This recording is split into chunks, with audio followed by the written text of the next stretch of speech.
1 Coríntios 1:20, ali o apóstolo Paulo escreve para a igreja que se reunia ali em Corinto. Porque, pode ser no NAA, se tiver aí, por favor. É o que eu escrevi aqui. Porque todas as promessas de Deus têm nele o sim. Por isso também por meio dele se diz o amém, para a glória de Deus, por meio de nós. Olha que tremendo isso. Todas, não é qualquer promessa, não é uma, duas, três. Todas as promessas de Deus têm nele o sim e o amém. É o sim, é a garantia de sucesso e o assim seja, né? E eu ainda concordo com isso. É isso que Paulo está falando. Além de ter garantia, a gente ainda concorda de que tudo isso é bom e vai acontecer. E o outro está em Isaías 55:9.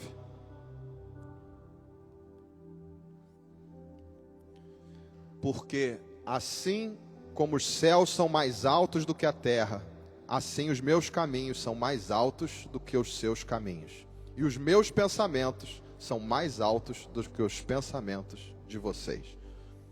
O profeta Isaías falando aqui para o povo, né? Não temas, porque os pensamentos do Senhor são muito mais altos do que os nossos. Os caminhos do Senhor são muito mais altos, muito mais poderosos do que o nosso.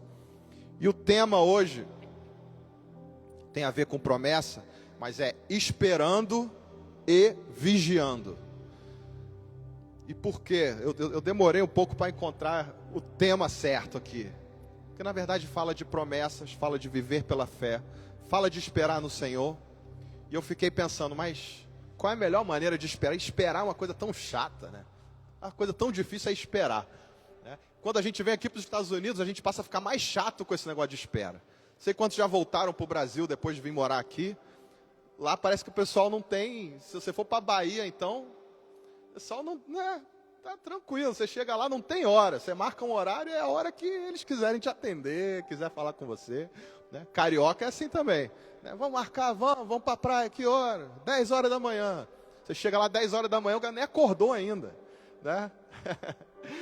A gente vem para cá, a gente muda, né? A gente passa a ficar, né, assim, tô lá no horário, chega antes do horário, né? Esperar é um negócio que me dá um pouco de agonia. E deixar os outros esperando me dá mais agonia ainda. Então a gente começa a ficar assim. Essa frase, né? Espera e vigia. Eu fiquei pensando, onde eu podia aplicar isso, né? Assim, essa frase. Aí eu lembrei que a gente costuma escutar isso quando a gente vai no médico, com a criança. Quem tem criança aqui está com febre, né? O Lucas, né? O Lucas está aí, não? O Lucas, não, tá não. Teve um livramento, essa foi anteontem, né? Assim, o carro dele destruiu, gente. Depois vocês veem a foto, ele foi um livramento. Destruiu e entrou debaixo de uma árvore. Por pouco, assim, né? Foi Deus que deu o livramento mesmo, né? Ontem eu falei com ele um pouquinho no telefone, ele estava indo, acho que para o médico, né? Para ver. Tá tudo bem, né? Graças a Deus, com um pouquinho de dor. Mas eu não conversei depois do médico, mas eu imagino que de repente o médico falou assim, ó, agora você espera e fica de olho, para ver se vai ter mais alguma dor, ver se vai ter mais alguma febre, algum sintoma. Às vezes a gente sai do médico com diagnóstico nenhum. O diagnóstico é esse, espera e vigia. Vigia se a febre vai aumentar, se algo vai acontecer. Eu fiquei pensando sobre isso, falei, caramba, é verdade. Vigiar é algo muito importante. Mas a gente precisa aprender a vigiar e precisa aprender a esperar. E no meio disso tudo, a gente só consegue viver se for pela fé. Vou tentar explicar melhor. Tem um personagem na Bíblia que chama Abacuque. Um livro bem fácil de achar. Para quem não sabe, ele fica depois de Naum e antes de Sofonias. Ajudou pra caramba, né? Você vai no seu aplicativo, procura Abacuque, o que você acha? Mas old school aqui, igual eu aqui, tem que ficar caçando aqui, ó. É um livro pequenininho, 3 capítulos. É um profeta que é contemporâneo de Jeremias, de Sofonias, provavelmente de Daniel e Ezequiel também. E Deus começa a falar com ele num período pré-exílio, né? O exílio babilônico. O que acontece? O povo de Deus começa a ser perseguido, a Babilônia cresce, né? Os assírios começam a entrar em decadência e os babilônios começam a crescer como potência no mundo. E aí os babilônios vão lá e pegam os hebreus, pegam os judeus, né? Não chamavam judeus ainda, mas pegam esses jovens e levam eles cativos, né? Como prisioneiros. Só que pouco tempo antes, o Senhor começa a falar com alguns homens de Deus, com alguns profetas. E Abacuque é um desses. Abacuque ele vive o pré e o durante, né? Eu não sei quantos aqui tem a Bíblia Católica. Vocês sabem que a Bíblia Católica tem alguns livros que a gente chama de apócrifos. Não significa que eles são livros errados, eles são acréscimos, né? São alguns livros que, quando fizeram lá a compilação, isso aqui a gente entende que não deve estar aqui, mas enfim, tem livros muito bons ali. Um desses livros é o próprio livro de Daniel. Se você for ver na sua Bíblia aqui, a Bíblia nossa aqui, o Daniel termina no capítulo 12, mas na Bíblia Católica, até a Bíblia Católica já mudou um pouco, mas tem algumas versões mais antigas que vai até o capítulo 14. E aí no capítulo 14 conta uma história, tá? De que Abacuque recebeu a visita de um anjo e falou: olha, você vai para a Babilônia, vai levar comida para o meu servo Daniel. Eu não tenho a Bíblia Católica aqui, mas no aplicativo você acha aí, depois você pode conferir aí. Se você não quiser acreditar em mim, você confere aí. É bom conferir, tá? Sempre. É mais ou menos assim, eu vou resumir a história. E aí, Abacuque fala: mas eu não conheço a Babilônia, eu não sei onde fica a Babilônia. Não conheço nada lá, o que eu vou fazer? Aí o anjo falou: não tem problema, eu te levo até lá. Abacuque preparou um pão, cozinhou, preparou uma comida. Isso está lá, né, relatado ali nesse livro. E diz que o anjo levou ele até a cova dos leões, onde estava Daniel. E ali ele alimentou Daniel durante esses dias. E é interessante que diz que ele alimentou não só fisicamente, mas como espiritualmente, né? Como se ele fosse um mensageiro ali de trazer: olha, o Senhor está com você, você vai sair dessa. Diz que ele foi transportado no 6º dia e no 7º dia Daniel foi liberto, tá? Então isso você só vai encontrar ou na Bíblia Católica, ou tem um livro que é um anexo que chama Bel and the Dragon, né? Porque nessa época fizeram imagens de dragões para se adorar, e Daniel não adorou, e por isso ele foi parar também na cova dos leões. A maioria já conhece essa história.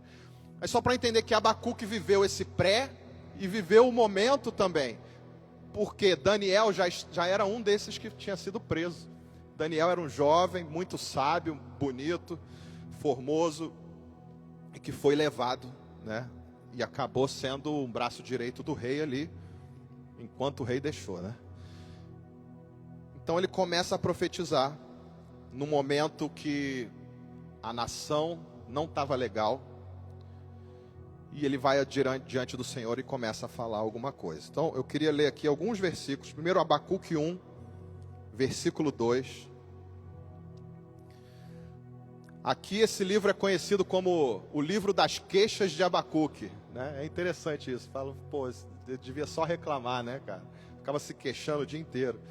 Mas você lendo o livro, você entende que ele não estava se queixando de algo para ele, né? Ele estava falando: Senhor, até quando o Senhor vai ficar olhando isso sem fazer nada, né?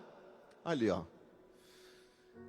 Vamos ler aqui, ó. Até quando, Senhor, clamarei pedindo ajuda, e tu não me ouvirás? Até quando gritarei violência, e tu não salvarás? Ele está falando assim: Deus, por que o Senhor não fez nada ainda? Quando que o Senhor vai fazer alguma coisa? Não está vendo que o povo está se perdendo, né? O povo está violento, está cada vez tudo cada vez pior. E aí, vamos pular para o versículo 5. Vem uma resposta do Senhor que é tremenda, uma resposta que aparentemente resolve todos os problemas. Olha a resposta do Senhor, versículo 5.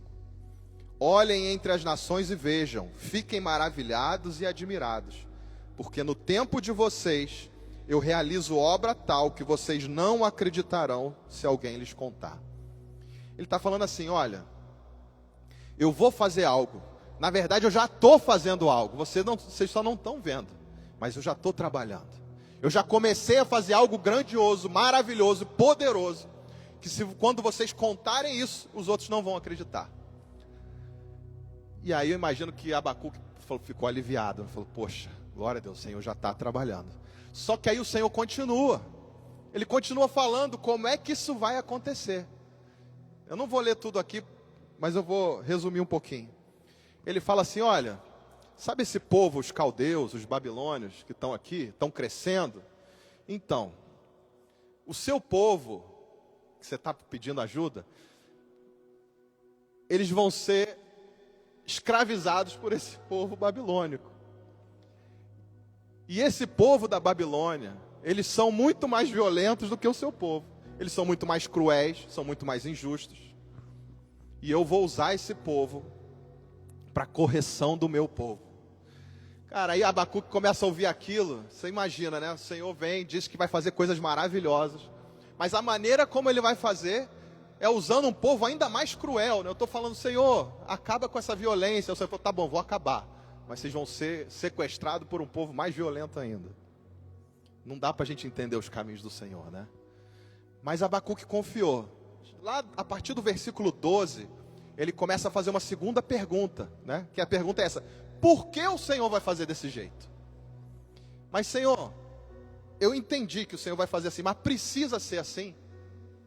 E eu fiquei pensando, quantas vezes a gente age da mesma maneira? A gente vem diante do Senhor, faz as nossas queixas ali. O Senhor de repente fala, ó, eu estou cuidando, tá? Eu já estou trabalhando nesse assunto. E vai ser tremendo, e vai ser muito bom. E você vai passar por isso.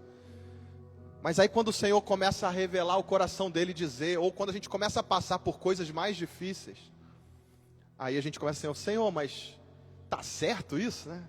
É por aqui mesmo, é esse caminho mesmo? O Senhor falou que ia me livrar da violência, me traz para um lugar mais violento.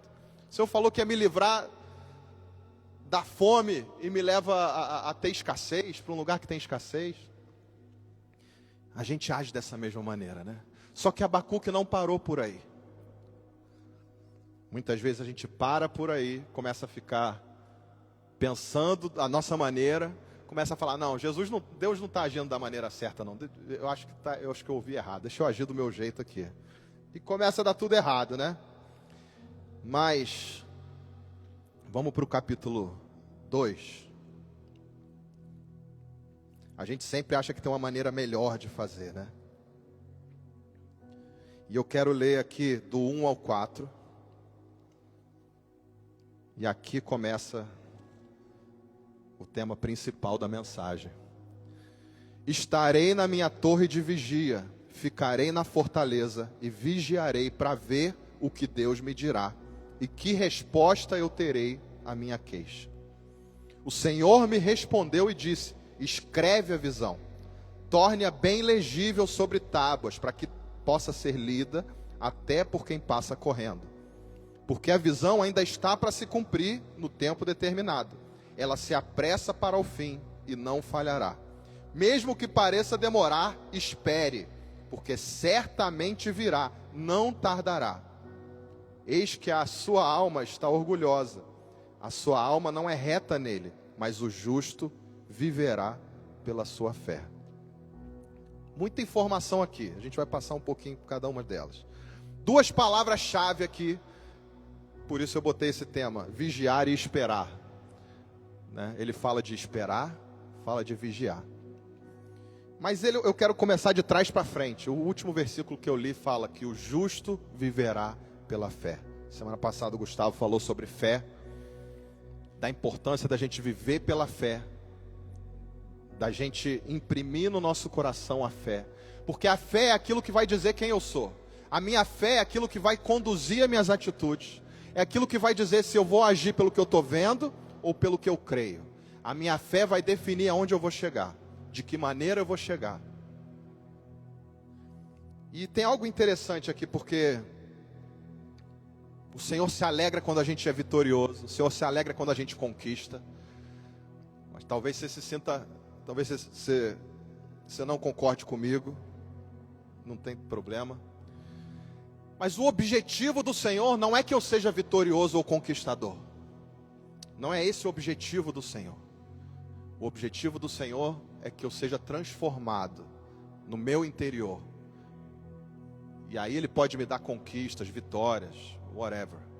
Ele pode me permitir passar por situações difíceis, né? Paulo fala isso, aprendi a estar contente em toda e qualquer situação. E é isso que o Senhor quer nos ensinar, a estar contente e vitorioso em qualquer situação. A palavra fala que José era próspero.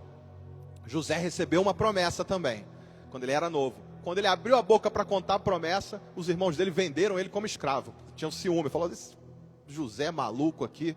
E o pior que o meu pai gosta mais dele do que a gente. Então o que a gente vai fazer? Vamos matar ele.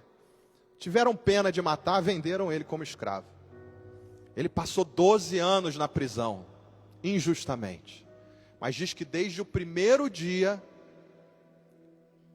ele achou graça. Uma passagem muito legal.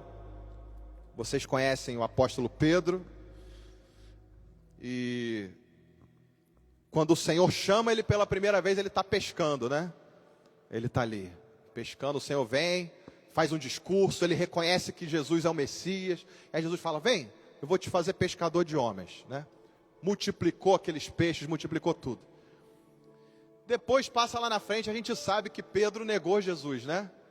Quando Jesus foi crucificado, ele negou 3 vezes. Jesus ressuscita, Jesus volta. Aí imagino que Pedro coçou a cabeça e falou, e agora? Como é que eu vou encarar Jesus? Ele falou que isso ia acontecer. Eu falei que eu nunca deixaria ele. E neguei 3 vezes. Tem algo interessante ali. Pedro resolve voltar a fazer o que ele fazia antes. Pedro resolve voltar para o lugar onde o Senhor o encontrou pela primeira vez. Imagino que ele pode ter pensado assim, se o Senhor me encontrou ali pela primeira vez, ele vai me encontrar de novo. E aí ele voltou para a pesca. Ele voltou para aquele lugar frustrado. Mas ele falou, talvez aqui o Senhor me encontre de novo. E aí foi. E acontece a mesma coisa, o Senhor vai. Fala para Pedro, Pedro, o que você tem aí para a gente comer? Eu não peguei nada hoje. Hoje tá feia a coisa. Então joga do outro lado, em águas mais profundas. A primeira vez Pedro questiona muito, né? Mas Senhor, a gente jogou a noite inteira. Aquele não questiona muito não. Ele vai e joga a rede. E ele puxa, e quando ele vê aqueles peixes, ele tem um novo encontro com o Senhor. E o Senhor nos proporciona isso, porque Ele sabe que no meio do caminho, às vezes a gente erra, né? A gente se perde um pouco. A gente nega essa fé que um dia a gente confessou. E se a gente volta para o lugar onde o Senhor nos colocou, ou se a gente volta para o lugar onde Ele nos encontrou, Ele vai nos chamar de novo. E aqui ele começa a fazer a mesma coisa com Abacuque, né? Ele fala, eu ficarei na fortaleza. Eu ficarei num lugar seguro. E o único lugar seguro é aonde o Senhor te plantou. O único lugar seguro é aonde Ele te colocou. Então o que o Senhor deu nas tuas mãos para cuidar? O Senhor te deu uma família? Qual é a sua torre de vigia? Qual é a torre que você tem que vigiar? São seus filhos, é a sua esposa, seu marido, seus pais? É o seu trabalho? Tem aquilo que o Senhor tem te confiado hoje. Se o Senhor te confiou, se o Senhor te deu, não abra mão. Permaneça vigilante, permaneça esperando, né? Não despreze aquilo que o Senhor te deu. Salmo 32:8 fala assim, eu o instruirei e lhe ensinarei o caminho que você deve seguir, e sob as minhas vistas lhe darei conselho. Então quando a gente está sobre a vista do Senhor, Ele nos dá o conselho certo, Ele nos dá a orientação certa. Então ali ele se posicionou no lugar certo. Eu vou para a torre, vou vigiar, vou esperar até que o Senhor se manifeste, né? E o versículo seguinte, o Senhor responde. E a primeira coisa que ele fala é o seguinte, escreve a visão. Torne-a bem legível sobre tábuas, para que possa ser lida até por quem passa correndo.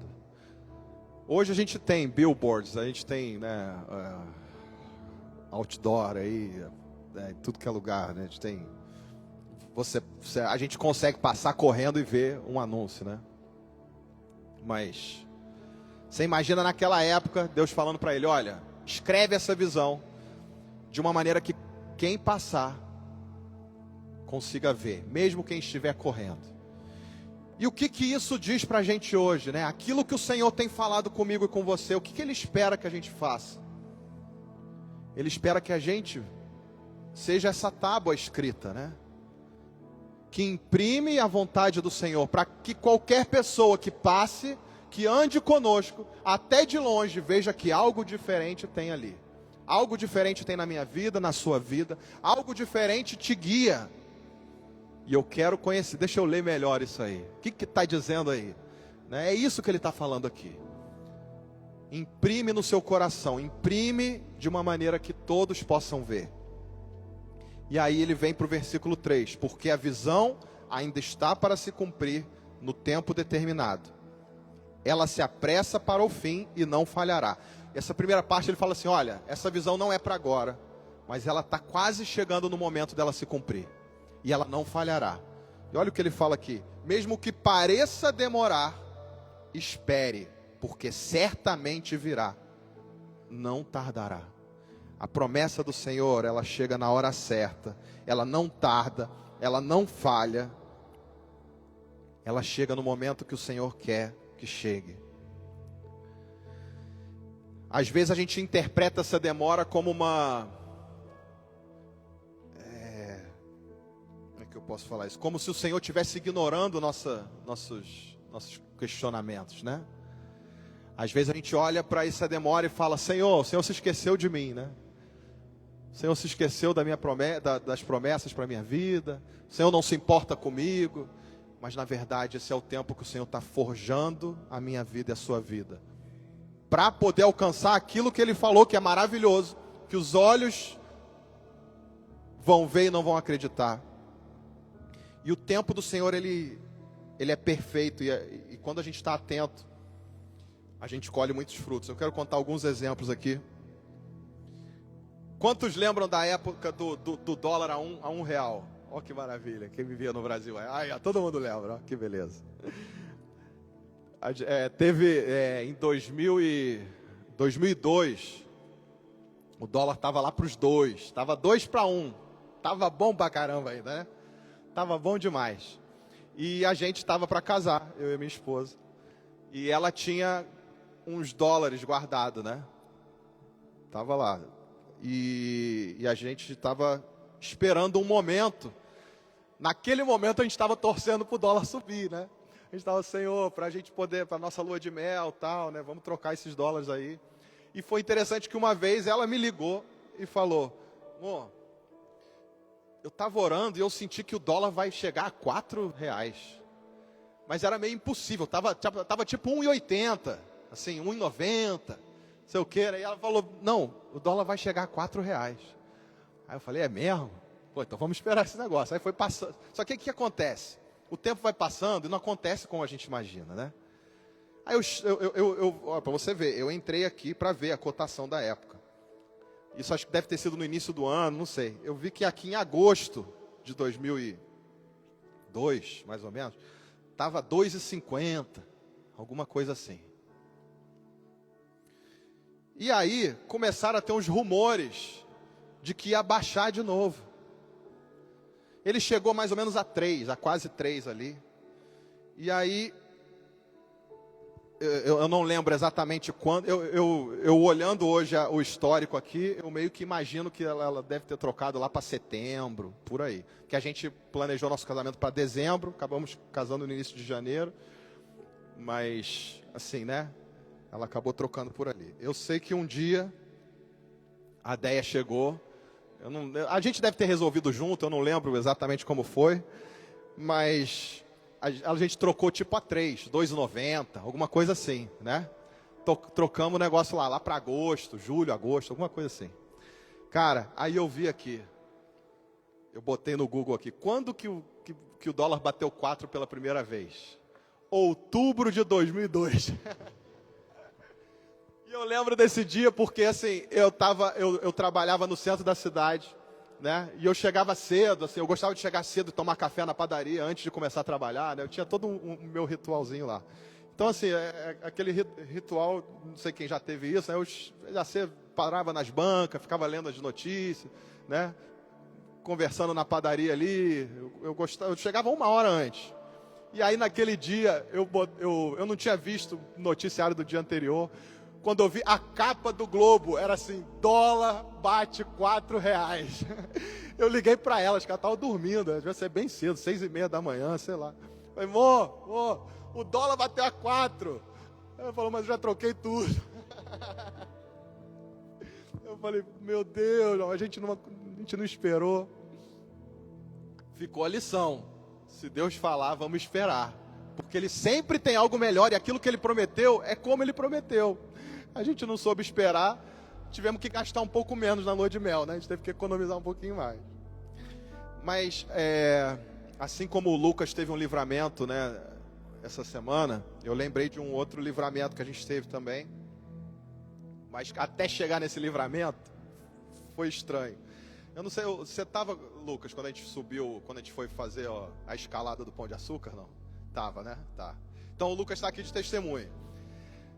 Tudo jovem, adolescente, né? O que deu na cabeça? Pô, quem já foi no Rio conhece o Pão de Açúcar aí? Todo mundo conhece aí? Ou já viu em foto alguma coisa? Tem 2 morros, né? Tem o primeiro e tem o segundo. Deu na nossa cabeça, vamos escalar esse negócio. Porque assim, o primeiro, você tem uma trilha, tá? Você tem uma trilha até o primeiro morro. Ali a gente já tinha feito aquela trilha várias vezes, né? O Gu já fez o costão também, né? Aí tinha essa moda, vamos ver quem consegue subir ali, não sei o que, beleza. Aí a gente entrou, encanou, vamos nessa. Só que a gente saiu levando mulher, menina, tudo, vamos todo mundo. E a gente foi de chinela havaiana, carioca, né? Chinela havaiana, uma cordinha, tipo, de amarrar pão. Não, era uma cordinha lá. E, cara, aí começamos a subir. A hora que chegou no meio, tinha um lugar, a gente parou. Não dava para voltar mais. Sol de meio-dia. Aí a gente olhou para cima, era negativo assim, né? Eu não sei quantos já fizeram essa escalada lá. Pessoal, aí a gente via a galera passando, tipo com mosquetão, com não sei o que, capacete. E a gente de chinelo, bermudinha, havaiana. Cara, e aí a hora que a gente chegou lá, acho que eu e o Marquinhos fomos os primeiros a chegar. Quando eu falei pro Marquinhos, caraca, as mulheres não vão subir isso aqui de jeito nenhum. Como é que a gente vai fazer? Né? E assim, tinha mulher já com mais idade. Quando eu digo mais idade, é tipo a idade que eu tenho hoje. Uns 45. Naquela época eu tinha uns 18, né? Então assim, pra mim era pessoa de idade já, né? Então assim, a gente tem que puxar, né? Que a Lúcia não me ouça, que a Lúcia não vai assistir aí, coitado. Mas aí a gente chegou lá, eu falei, cara, como é que a gente vai puxar a mulherada? Primeiro, eu lembro, acho que era a Carolzinha, tava lá. Hora que elas chegaram, elas olharam e falaram, não, eu quero voltar. Aí a gente falou, não dá pra voltar. Porque assim, não dá, realmente, só quem subiu lá sabe como é, não dá pra voltar. Aí uma delas lá começou a chorar, entrou debaixo de uma grutazinha que tinha ali, falou, eu só saio daqui com um helicóptero. Eu falei, meu Deus, não, vamos dar um jeito de subir. Eu sei que a Lúcia foi das mais corajosas, a gente conseguiu subir, amarramos a corda lá em cima, falando, Lúcia, a gente vai amarrar você e vamos te puxar. Você só se solta. Irmão, e ela ficou pendurada, se a gente solta é lá pra praia. Assim, é pedra, morreu. Depois você entra para ver, é muito alto, é muito. Depois eu falei, nunca mais eu vou fazer esse negócio. Assim a gente fez, puxamos a Lúcia, saímos arrastando ela, acho que ela fechou o olho, foi orando, subiu. E aí, depois que ela subiu, os outros criaram coragem também, tipo, vamos conseguir puxar os outros. Subimos. Mas aonde eu quero chegar com tudo isso? Ali a gente já estava assim, fizemos a pior escolha do dia, foi terrível. Né? Demoramos muito para chegar lá. A gente planejou chegar a um horário, chegamos bem depois. Porém, olha como Deus cuida das coisas. Pelo fato da gente ter se atrasado muito, chegado bem tarde lá em cima, a gente não conseguiu pegar o bondinho de volta, porque a nossa ideia era o seguinte, o bondinho de volta era gratuito, dava para você descer com o bondinho. Chegamos lá, não vai poder descer nesse bondinho, porque acabou de sair e agora, a partir dessa hora, não pode mais, depois de um horário não deixavam mais. Enfim, beleza, então vamos voltar pela trilha. Aí volta pela trilha, né? Mas um tempão, a gente já morto, cansado. Quando a gente chegou lá embaixo, talvez alguns aqui vão se lembrar desse dia. Era equipe de reportagem para tudo que é lado. Tava tudo fechado. Tinham fechado tudo ali embaixo. A gente, cara, o que está acontecendo? O que está acontecendo? Naquele dia, aquele bondinho que era para a gente entrar e a gente não entrou, arrebentou o cabo de aço e ele ficou parado um dia quase, né? 24 horas, não sei, 20 horas, depois você procura aí. Foi muito tempo. Ficou parado lá em cima. E a gente desceu. A gente desceu pela trilha, né? Só que é o seguinte, naquela época, ninguém tinha celular, né? Não era igual hoje.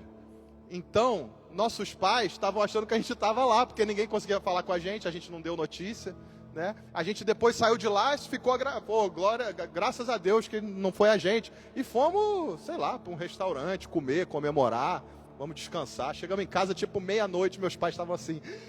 Vocês estavam naquele negócio lá, a gente está acompanhando o Brasil todo parado, vendo o resgate do pessoal, e a gente vendo se vocês estavam lá ou não. E a gente não estava lá, graças a Deus. Mas para você ver que, como o Senhor nos livra, mesmo quando a gente toma decisões erradas, né? Mesmo quando a gente toma decisões erradas ali, lícitas, né? Vamos subir, a gente só não foi muito preparado. Mas o fato da gente ter se atrasado permitiu que a gente tivesse voltado, porque senão a gente poderia não voltar, né? Assim, depois você procura isso aí, cara, foi terrível, assim, né? Tipo, muita gente passando mal, porque o pessoal ficou preso horas, e quem já andou naquele bondinho sabe como é desesperador você ficar preso lá. Mas o Senhor nos livrou, o Senhor nos deu um livramento, né? Esperar no Senhor e crer na provisão, na promessa do Senhor é algo muito importante, né? Crer que o Senhor está no controle de todas as coisas é algo muito importante. E a gente precisa saber que nada foge do controle do Senhor. Nada foge do controle do Deus Todo-Poderoso, né? Aquele que criou céus e terra. Então está aqui, a visão vai se cumprir no tempo determinado. Mesmo que pareça demorar, espere, porque certamente virá. Então, de tudo, né? Enquanto eu estava lendo essa palavra e buscando no Senhor, eu falo: Senhor, mas o que o Senhor quer que eu entenda com tudo isso, né? E algumas coisas algumas lições a gente pode tirar daqui. A primeira é que Ele está no controle de todas as coisas. A segunda é que minha queixa primeiro tem que ir para Ele, como Abacuque fez. Eu não sei como resolver esse problema, Deus. O Senhor não vai entrar com providência, não. E assim como um bom pai, né? Ele vai ouvir, talvez ele vai corrigir, talvez ele vai falar: você está muito petulante, meu filho, não vou te falar nada não. E está tudo bem, né? Mas se a gente derramar o nosso coração diante do Senhor, Ele é fiel e justo para nos responder e para nos guiar. Então, o primeiro passo, dúvida, medo, questionamento, é diante do Senhor. Derrama o seu coração diante dEle, que Ele é poderoso. E aí Ele vai responder. E aí a segunda lição, muitas vezes Ele vai responder de uma maneira que a gente não espera, de uma maneira diferente. Não é aquilo que a gente estava querendo ouvir. E Ele começa a agir de uma maneira como a gente não está esperando. E qual vai ser a nossa função nesse meio do caminho? A gente vai ignorar a promessa que Ele fez, ou a gente vai crer que Ele está no controle de todas as coisas? Para que a gente consiga permanecer na promessa, permanecer no caminho, é necessário vigiar, se posicionar, aquilo que o Senhor te chamou para fazer, aonde o Senhor te chamou para estar. Não abra mão disso por causa das dificuldades, né? Eu sei que nós aqui, imigrantes, a gente tem muitos testemunhos, cada um deve ter o seu testemunho, o seu exemplo, de momentos em que a gente olha e fala: deixa eu ir embora, eu vou voltar, isso não é para mim, né? Mas se você está aqui hoje é porque você passou por essa etapa, porque você venceu, e o Senhor não quer que você pare por aqui. Ele quer te levar mais além, né? Ele quer nos ensinar mais. Quanto a gente não alcançou o que Ele tem, é porque Ele está trabalhando em nós. E a partir do momento que a gente entende isso, não deixa de servir, não deixa de fazer o que a gente tem que fazer. Se posiciona, coloca nossos talentos para funcionar, a serviço dos irmãos, a serviço de Deus, a serviço do que quer que seja. Mas assim, deixa o Senhor te usar com aquilo que Ele te deu. Não saia dessa posição, desse posicionamento. E ainda que pareça demorar, Ele diz aqui, espere, porque não tardará. E para concluir, logo depois dessa profecia de Abacuque, aconteceu, né, da Babilônia vir sequestrar os hebreus e levar. Só que se você ler o livro de Daniel, que se passa totalmente ali na Babilônia, você vê quantos livramentos extraordinários que se alguém contasse, você não acreditaria. A gente, né, só crê porque a gente crê no Senhor e pela fé. Mas assim, 3 jovens amigos de Daniel foram lançados numa fornalha, que só de jogar eles ali, os soldados morreram, né? Aqueceram a fornalha 7 vezes mais, porque eles não negaram a Cristo, não negaram ao Deus deles. Alguns dias depois, algum tempo depois, quando vieram olhar, vai lá pegar os restos desse pessoal que deve estar queimado lá. Eles estavam andando. Não só eles estavam andando, mas tinha uma 4ª figura andando com eles. Como o Gu falou semana passada aqui, né? Passaram pelo fogo, mas não se queimaram. O fogo não foi capaz de queimar. A gente vai passar pelo fogo algumas vezes, mas o Deus que me chamou para estar ali, Ele vai me proteger do fogo. Amém? Daniel foi lançado na cova dos leões, e os leões não comeram ele, né? Não tiveram poder contra ele. Daniel recebeu visões extraordinárias. Deus falou com ele sobre os reinos da terra, e praticamente toda a sequência de reinados das promessas de Daniel já se cumpriram. Falta apenas a última. Se você for lá, você vai ver todos os reinados que foram falando, olha, vai se levantar esse reino aqui, depois esse reino, depois já aconteceu. Os persas, todos os que estavam prometidos já aconteceram, só falta o último, que é a volta do Senhor, né? Em nome de Jesus.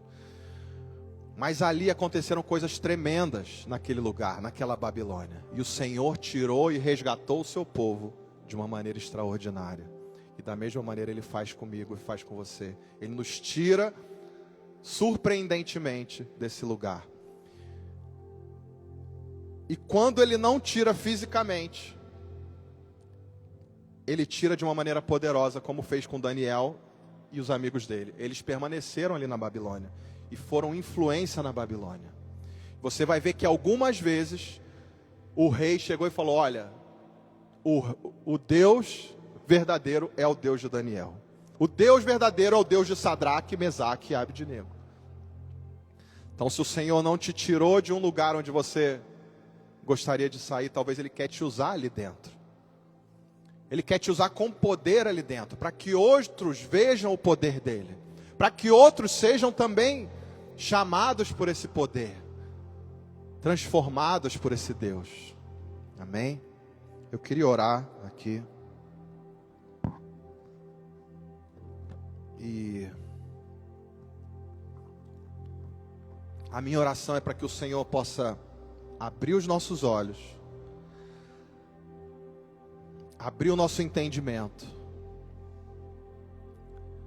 para que a gente não se perca com a visão desse mundo, com aquilo que o mundo nos mostra, né? A gente tem muita tendência em se entregar ao que o mundo fala, né? Se entregar ao que o nosso corpo mostra, se entregar à situação econômica, não importa o que, né? Mas o Senhor é aquele que nos dá alegria, prosperidade, abundância, no meio do caos. Isso para mim é o mais tremendo de tudo. É no meio do caos você poder ter paz. No meio da turbulência você ter alegria. É isso que o Senhor me garante. Jesus fala assim, certa hora, Pai, Não peço que os tires do mundo, mas que os livres do mal. E assim o Senhor faz comigo, com você. Ele nos livra do mal. Ainda que a gente não saia desse mundo hoje, mas Ele nos livra de todo o mal desse mundo. Amém? Amém. Se você pudesse colocar de pé. Se o Lucas puder tocar aqui. Bem, Lucas, a Sara, quem puder ir. E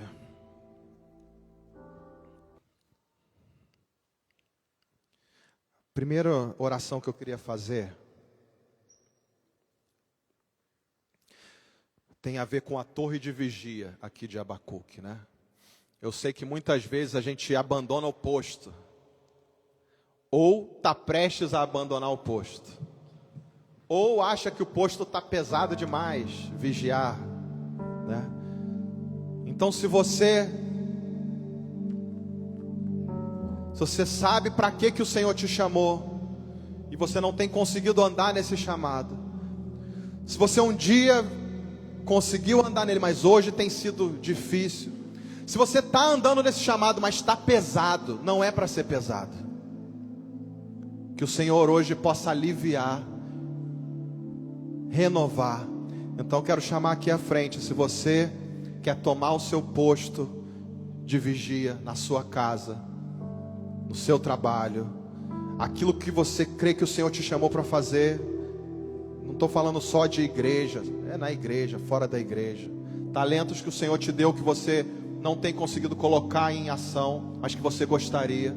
Você sabe que o Senhor te deu dons e talentos e você não tem conseguido agir e fluir nele. Pode vir aqui à frente, eu quero orar para que o Senhor venha renovar. Eu creio que o Senhor quer renovar hoje o nosso chamado, renovar hoje o nosso posicionamento, nos levar de volta para o posicionamento de vigia.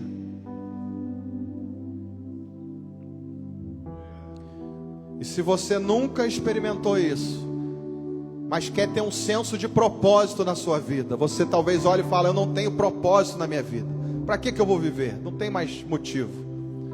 Se você quer buscar hoje um propósito de vida, que o Senhor te dê isso, derrame sobre você hoje o entendimento do que Ele espera de você, você também vem aqui, a gente vai orar junto.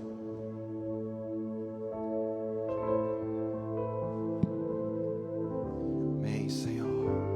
Amém. Pedir para me ajudarem a orar aqui.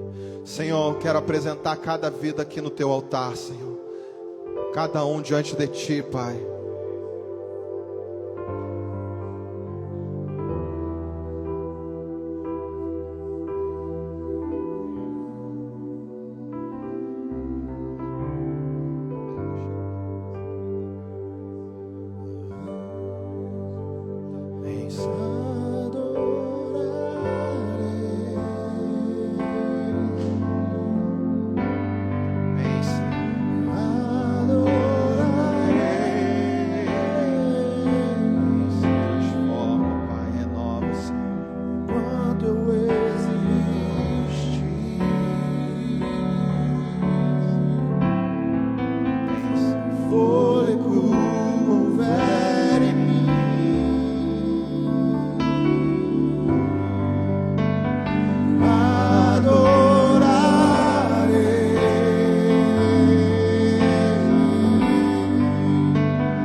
Coração diante do Senhor,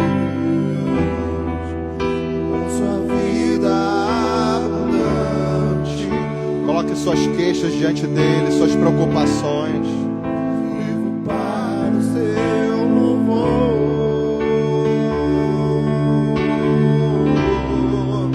e sarou minhas feridas.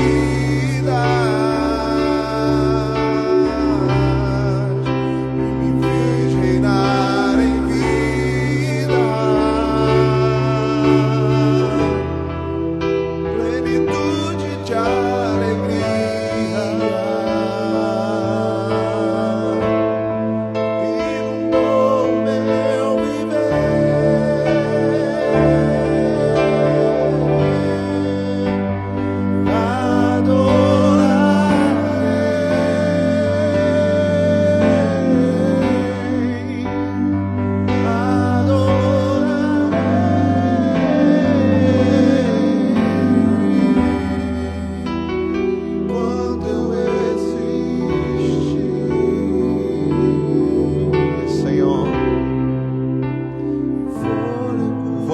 o meu coração diante de Ti, Senhor, até que o Senhor fale e direciona, Senhor. Amém. Se tem alguém aqui que tem buscado direção do Senhor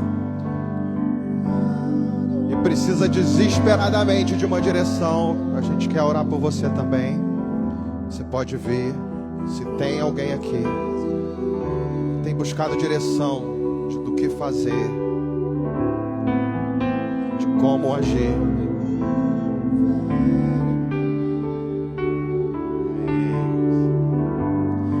Pai, quero te agradecer primeiro, Senhor, pela tua obra, Senhor, na vida da minha esposa, Senhor, pela cura que veio do alto, Senhor, pelo mover que o Senhor derramou sobre a vida dela, Senhor, de como o Senhor, Pai, tem levantado ela diariamente, Senhor, como a gente tem visto, Senhor, a força dela se renovando, Pai. Oh, Pai, continue hoje, Senhor, agindo, Pai, abra, Senhor, os ouvidos, Senhor, o entendimento, Senhor, que não haja mais barreira, Senhor, tira, Senhor, todo o embaraço, Senhor, tira toda, Senhor, toda nuvem que possa impedir, Senhor, a clareza, Pai, vem com clareza hoje, Senhor, na mente e no coração dela, Senhor, sobre tudo que ela deve fazer e aquilo que ela não deve fazer, Senhor, sobre as tuas direções para ela a partir de hoje, Senhor, onde o Senhor quer que ela esteja, de que maneira, fazendo o que, Pai, em nome de Jesus, direciona, Senhor, direciona as prioridades dela hoje, Pai, de uma maneira poderosa, Senhor, e tira qualquer medo, Senhor, em nome de Jesus. Amém, amém. Muitas vezes a gente é guiado pelo medo, né? Somos assim, né? A gente é guiado pelo medo de não dar conta, medo de faltar, e a gente age de acordo com isso. Mas o Senhor tem nos mostrado que a gente tem que andar de acordo com a palavra dele. Amém, Senhor. Te adoramos,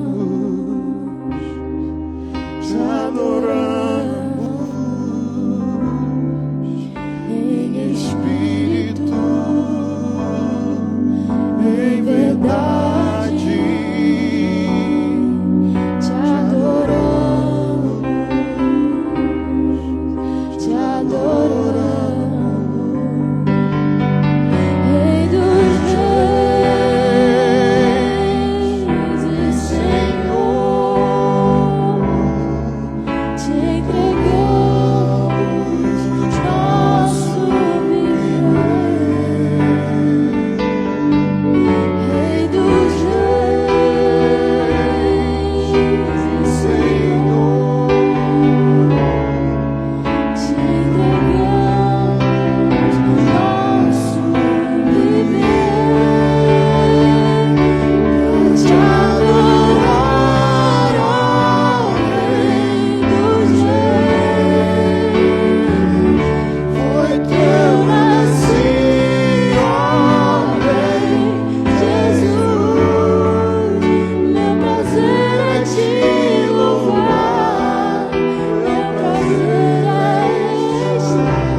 Foi preparar a última ceia, ele deu algumas instruções, e é interessante, né, a gente prestar atenção nisso. Ele falou para os discípulos: olha, o mundo está um alvoroço, estava todo mundo perseguindo e querendo matar Jesus. Ele sabia que ele ia ser entregue, mas ele falou: olha, vocês vão encontrar um lugar para a gente celebrar. Vocês vão pela rua, vocês vão encontrar um menino com um cântaro de água na mão, você segue ele, aonde ele entrar você pergunta para os donos daquela casa: já está tudo preparado para o mestre, né? Olha que coisa maluca, imagina que Deus fale algo nesse sentido com a gente.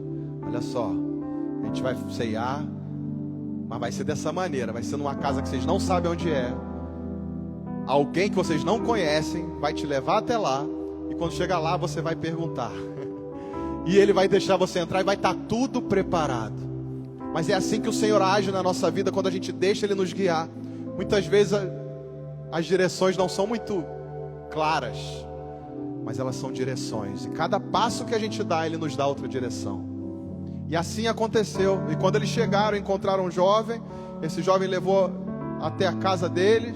Quando eles chegaram lá, aquele jovem, não se sabe porquê, ele já tinha preparado a mesa toda, e tinha lugar, espaço para todo mundo. E ali o Senhor pegou o pão, pegou o vinho e falou: olha, é a última vez que eu vou fazer isso com vocês, mas vocês vão fazer isso em memória de mim. Esse é o meu sangue que vai ser derramado por ti, vai ser derramado por cada um aqui, vai limpar os pecados de vocês. Esse é meu corpo que vai ser repartido. O pão, né, simbolizando o corpo. E a ceia, né, ela tem o sentido de comunhão.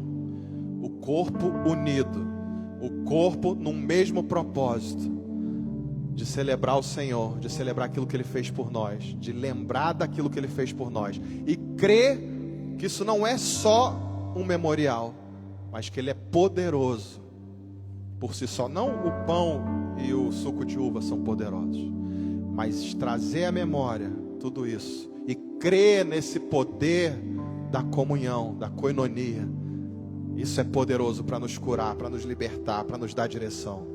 Amém? Eu chamo o Gu aqui para orar pelo pão e pelo...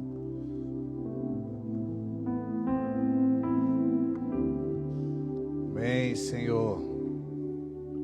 Nós te apresentamos esse pão, Senhor, consagramos a Ti, como foi falado aqui, como símbolo do Seu corpo partido por nós, Senhor. Te apresentamos também, Senhor, esse suco de uva, esse vinho, Senhor, simbolizando o Teu sangue que foi derramado ali por nós, Senhor. Nós consagramos a Ti, Senhor. Fazemos isso, Senhor, em Tua memória, Senhor, mas como foi falado também, Senhor, nós cremos no poder que existe quando o corpo de Cristo se reúne para compartilhar, Senhor, aquilo que o Senhor tem nos dado, Senhor.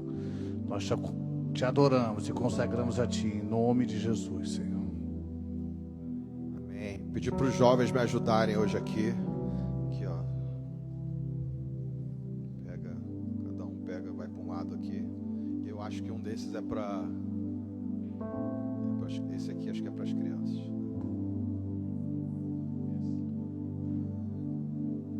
Então vai distribuindo o pão. Vocês vão recebendo aí. E aí eu queria que, à medida que você fosse recebendo, você tivesse o seu momento com o Senhor, né? De colocar: Senhor, eu quero entender bem isso. Senhor, se revela a mim. Talvez você não entenda totalmente, mas peça ao Senhor: Senhor, eu quero viver isso, eu quero entender o poder desse corpo repartido, o poder desse sangue derramado. Eu quero entender, Senhor, e quero provar no meu corpo, na minha vida, Senhor, essa vida que transforma, que liberta, que cura, que me aproxima de Ti. Paulo vai falar: examine o homem a si mesmo, se examine. Busca dentro de você aquilo que você vê que você precisa ser transformado. Qual é o caminho mau, né? Todos nós temos, né? Aqueles caminhos que a gente tropeça. E hoje você coloca diante do Senhor: Senhor, me ajuda a tirar isso. Me ajuda a remover da minha vida essa pedra no meio do caminho. Me ajuda, Senhor, a remover essa dificuldade. Me ajuda a ser transformado. Me ajuda a agir, a pensar de outra maneira, Senhor. A julgar menos, Senhor, a crer mais, Pai. E se o que você tem vivido é um jugo muito pesado, uma carga muito pesada, coloque diante do Senhor: Senhor, alivia essa carga hoje, Pai. Alivia hoje, Senhor. Tira, Pai, todo o peso do pecado, o peso desse mundo, Pai. Tira de nós, Senhor.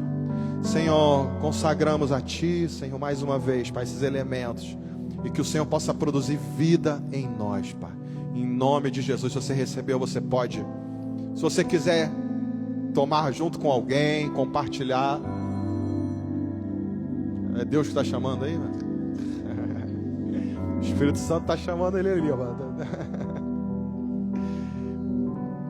mas deixa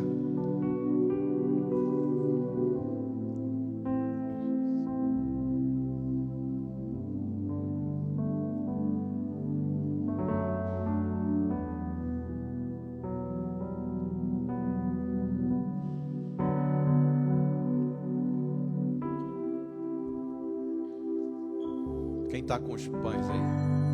Ó, tá insistente, meu irmão.